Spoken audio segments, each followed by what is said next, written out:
week long, we've been celebrating HBCU Week, and the ambassador of the week, Stephen A. Smith of ESPN, has brought the popular morning debate show First Take to Wilmington, Delaware at the 76ers Fieldhouse, making this an historic event for all in attendance. We decided to add an event in between our HBCU weeks, if you will. So last March, we had an HBCU celebration dinner.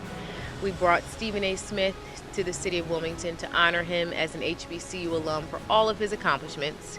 And after that event, he was so pumped up and excited about it that, you know, he wanted to do more and figure out how he could get more involved. So we asked him to be our official ambassador, and he jumped right in. And the ideas were just coming from left and right. And he's like, hey, I'm going to bring First Take to your college fair for a live broadcast to Wilmington.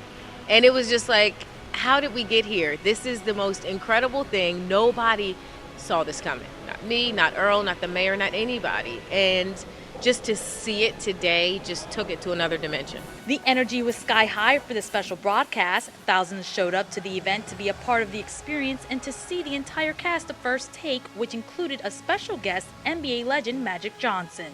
It's big for the city. Big for the city, big for the state.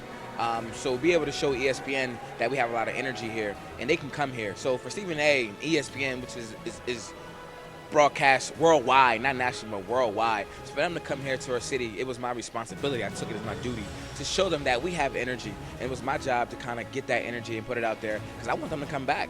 We could not be more excited to host Stephen A. Smith and the ESPN First Take Live crew and have more than 1,000 Delaware State students and alumni here during HBCU Week. I've said many times there are a lot of colleges and universities in the country.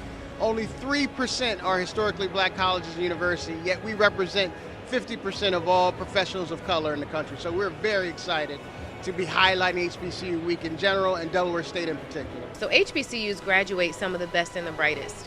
And oftentimes that is overlooked. People make assumptions that you go to different schools, but I mean, to be frank with you, successful black people in the professional realm, majority come, at least our undergraduate institution, they're coming from HBCUs. I mean, we could name a laundry list of people that are successful in their own rights, and they're coming from Howard and Morehouse and Morgan and Spelman and Hampton. And we've got to recognize that and show all of the kids in our communities, hey, you can get to where I am now and even surpass that by going to an HBCU. I mean, it's a very diverse background of different professional, realms here. You have doctors, lawyers, entertainers, performers. But I just want these kids to know that you can do and be whatever it is that you want to be, and you can do that coming from an HBCU. It means a lot. It means a whole lot, because that's just an example of something that you can do being a product of an HBCU. Like he's made it, done exceptional things, and it's just like he's a role model. It makes you think that you can do something like that yourself going to HBCU. So I'm happy that I got to see him. I had a good time. The goal of the city's annual celebration is to promote awareness about the importance of historically black colleges and universities and to create more opportunities for young people to attend college. Through the HBCU College Fair, more than 1,000 students have been considered for admission on the spot, and over $1 million in scholarships have been awarded at the fair. Aaron McKenzie, congratulations. You are the recipient of the Presidential Scholarship from Delaware.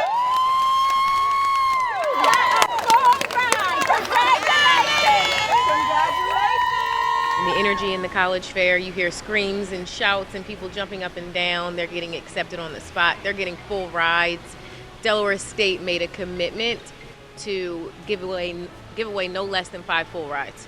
So amongst them and several other institutions, we have several full rides being given out, partial scholarships, and every year at least 45% of the attendees are walking away with an acceptance on the spot.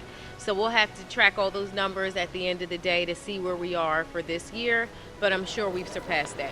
These are opportunities that young people would have to be able to get engaged into a HBCU that would have taken them numerous steps to do, but to do it here all in one place. I'm just excited that we're doing this. I mean, there's so many other things and tentacles that could grow off of this. you know, and I'm looking forward to expanding it, to sustaining it, and being able to, I mean, look at the careers that the young people see that they want to be in television, all the different type of jobs that are available for them to have. And so it's just so many great things that can come off of this. I'm looking forward to make that happen. For the more than 4,000 fans and students who showed up, the residents in Delaware want to especially thank ESPN and Winston-Salem State University alumnus Stephen A. Smith for supporting HBCUs and bringing the show First Take to the first state. Reporting in Wilmington, Delaware, Yesenia Taveras, 22 News.